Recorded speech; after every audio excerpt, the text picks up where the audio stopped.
the state's table right now. And some of the defense attorneys, if y'all would not mind introducing yourselves and tell me who you are representing. And at least for the first part of all of this, I'm going to ask that y'all use your name tags to help me. I think y'all had at one point like placards that you could sit in front of you. We'll find them if they're, I mean, it's fine for now, but, and I know you, Mr. Short, but. Good morning, Judge. Good morning.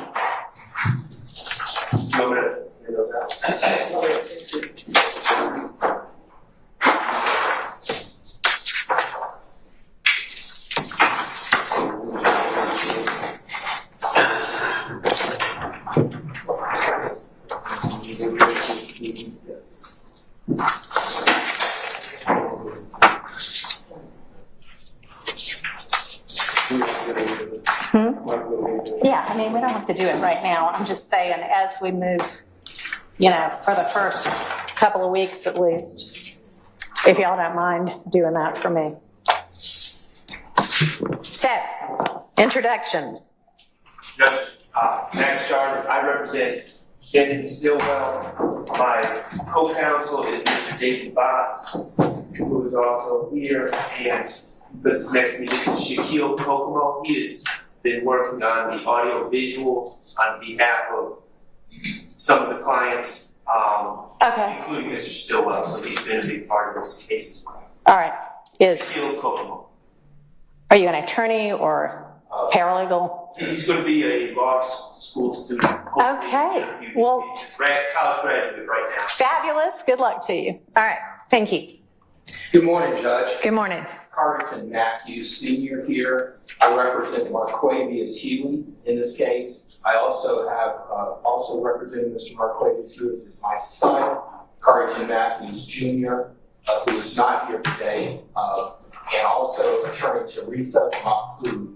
Are there any other pending motions for Mr. Williams that I didn't include?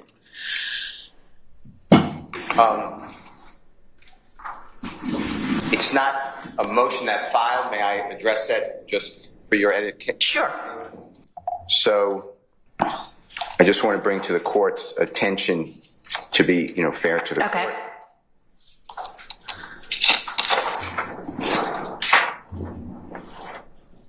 May I approach, Your Honor? Yes. And it may be easiest to just hand it to Ms. Pursfield. And y'all, it's on my mind right now. Before we all leave here today, I want to make sure that my staff has cell numbers for everybody. Okay. All right. So I've handed this honorable court's co-worker and the state two cases, PROPST versus Morgan, MORGAN, and it's 288 Georgia, 862, 708 Southeast 2D, 211. And if you look at page 2 of the copy of the case that I've handed to this honorable court and the state, on the left-hand side, on the bottom last paragraph, our highest court explained that another line of appellate decisions holds that if a party files a motion to recuse a trial judge and the motion is denied, but it is later determined that the judge should have been disqualified to act in the case, all proceedings after the filing of the motion to recuse are invalid and have no effect. And the reason I raise that is, Your Honor may be aware but may not be, the Honorable Douglas Weinstein filed an initial motion to recuse Judge Glanville. He did that on June 12th of 2024 in the afternoon hours. Judge Glanville initially he stopped proceedings and he denied that motion without referring it to another judge, and he made some findings of why he's denying it. On behalf of Mr. Williams, the Honorable, yes? Was there a written order? He did file a written order. June the 14th. Okay. 2 days later. All right. and that was the Honorable Douglas Weinstein. Okay. The Honorable Keith Adams and I, on behalf of Mr. Williams, then filed a motion to recuse, but we didn't file ours until June 17th. It's Monday, June 17th.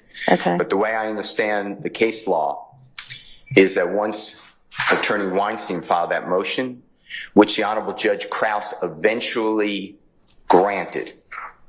Judge Krause, in a written order dated, I'm going to tell you, July 15, 2024, granted Mr. Williams as well as Mr.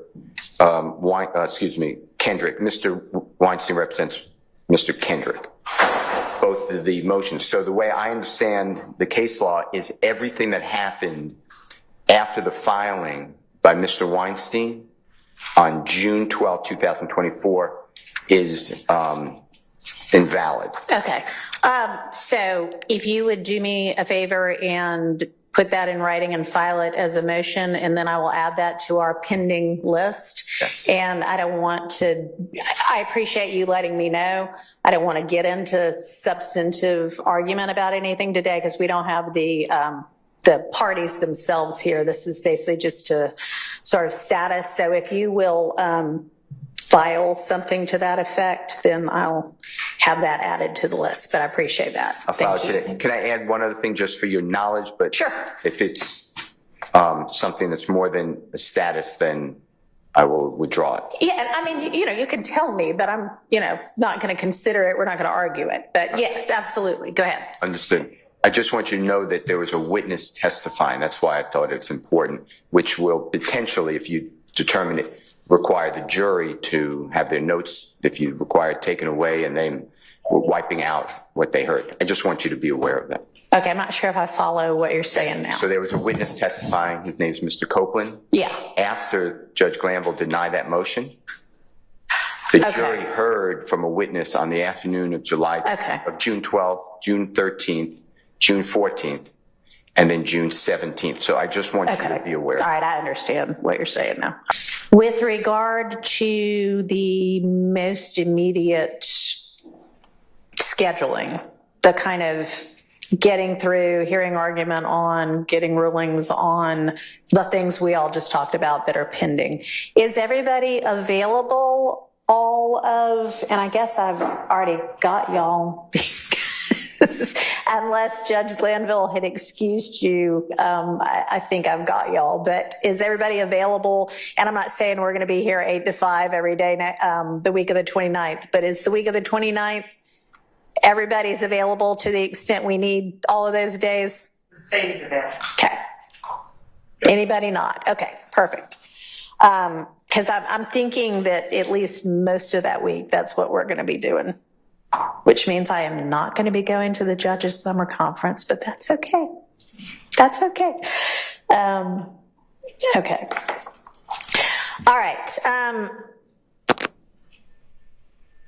With regard to kind of further in the future, just when we're going to be having trial, I think it's maybe been like 4.5 days a week or something. I don't know. I guess it doesn't matter what it has been. Here's what I'm thinking. I am thinking that when we are in trial, we start at 8:45 and go to about 6, at least until the time changes and it gets dark early. And I'll have to obviously make sure that all the jurors can do that. I don't know what their, pick up kid schedule is or anything like that. But I want to make the most of our time, like I said, while we're here and have them. So that's kind of going to be my plan going forward. And it may be that we want to go all 5 days. It may be that we want to, break at lunchtime on Fridays. And if we have other business to do, we stay for the afternoon. And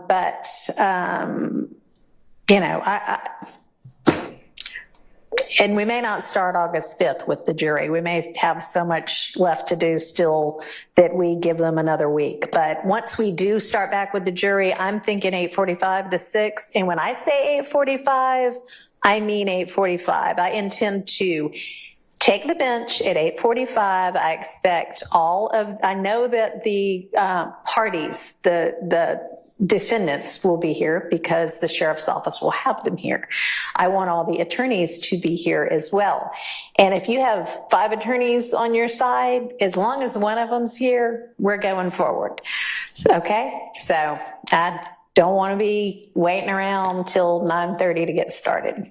8:45. All right, so that's that. So a couple of things have been brought to my attention that some people might like changed now that have a fresh face. And y'all, some of these are really kind of insignificant, but I'm gonna go ahead while we've got some time and bring them up. Food in court. Everybody can have water whenever they want to.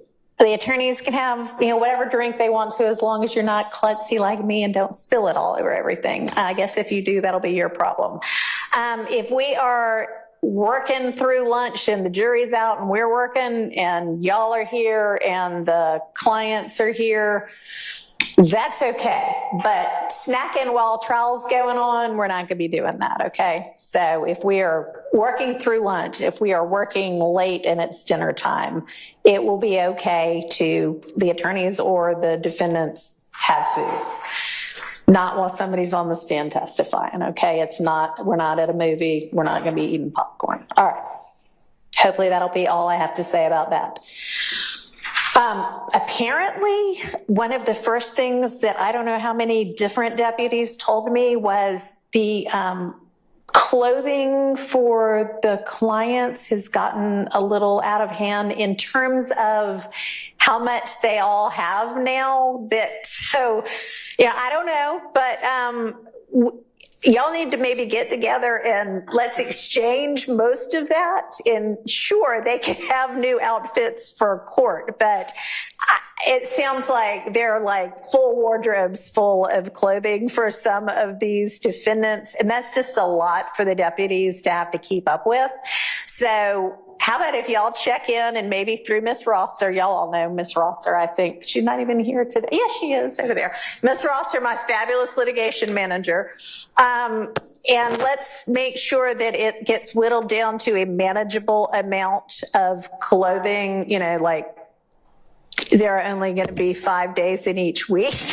So even if they had a different outfit every day, that would only be 5 outfits, okay? We shouldn't have 20 different outfits for anybody. So y'all need to clear out, apparently, the closet. So now I've done that for the deputies. They'll be more happy. Okay, next topic. Minimizing disruptions in court. I don't exactly know what that means yet, but let's try to conduct court in a way that minimizes disruptions. And we'll just leave it at that for now. There was an issue about apparently, and I'm not even sure if I understand exactly what has gone on with this, but the defendants listening through earpods to things on laptops while court is going on.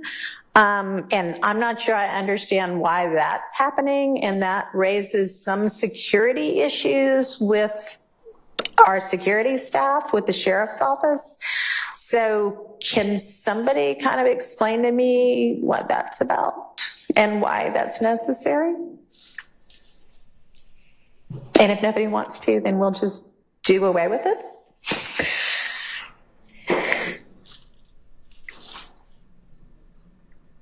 I think it was originally combat boredom.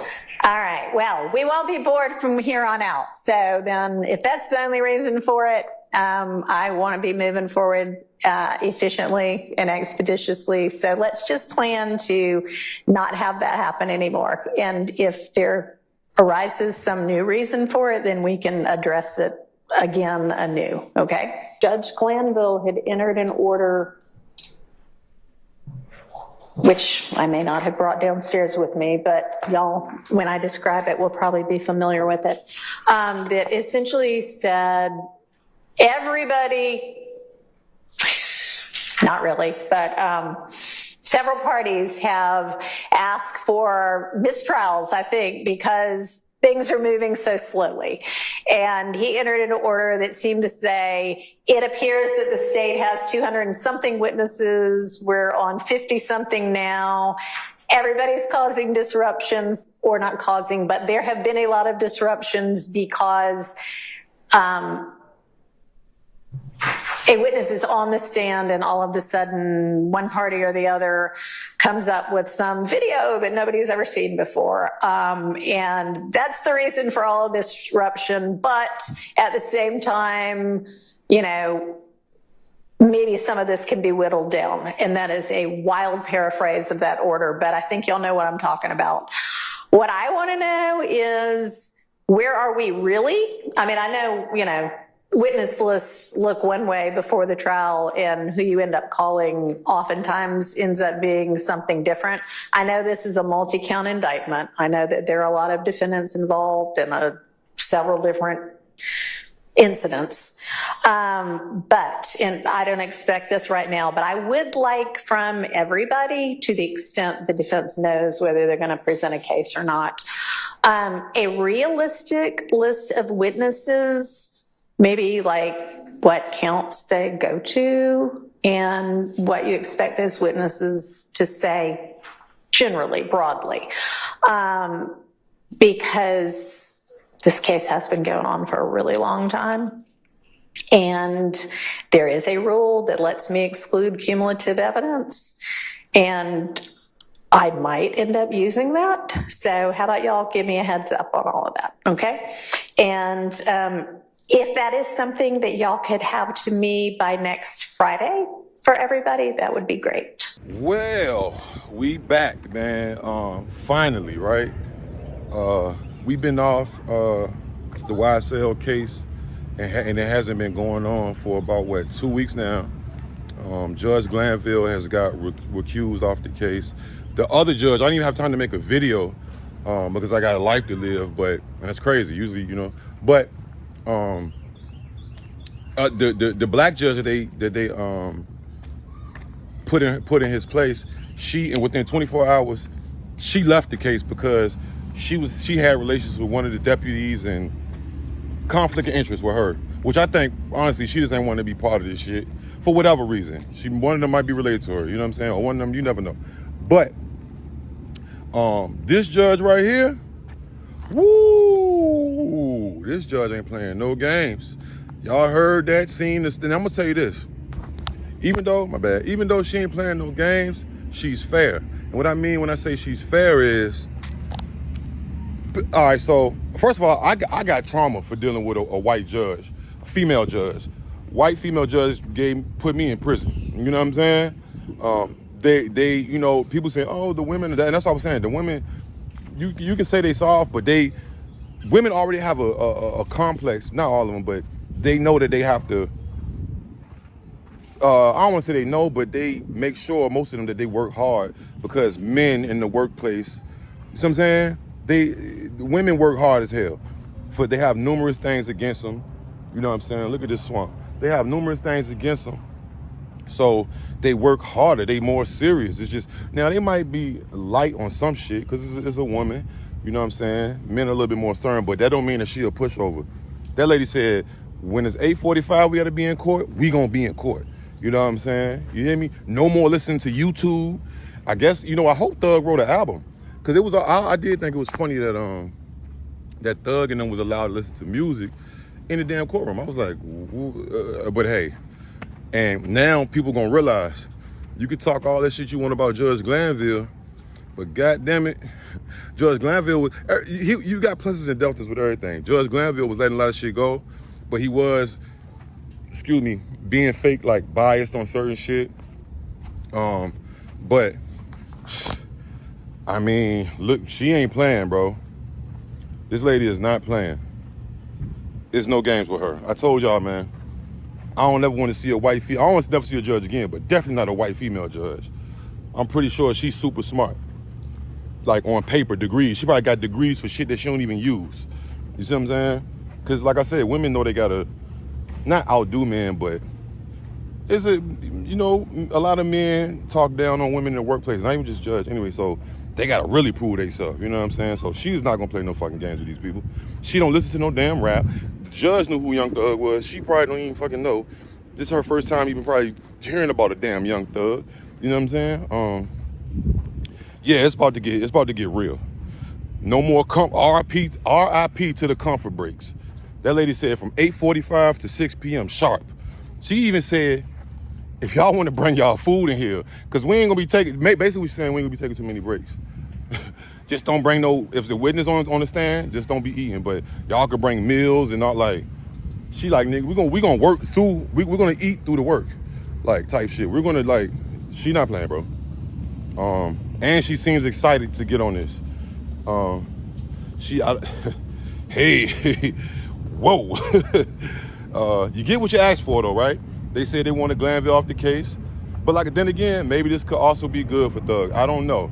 But I know that I went in front of a white female judge and this lady is giving those vibes. You know what I'm saying? I ain't saying that they really unfair. They're super fair. Like super stick to the script. You know what I'm saying? So, shit done got real. Shit done got real. You hear me?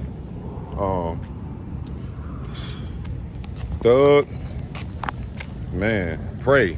I don't know who you believe in. All y'all boys, YSL, whoever you believe in, Buddha, Allah, Jesus, the moon god, the sun god. If you pray to rocks, you better get to praying.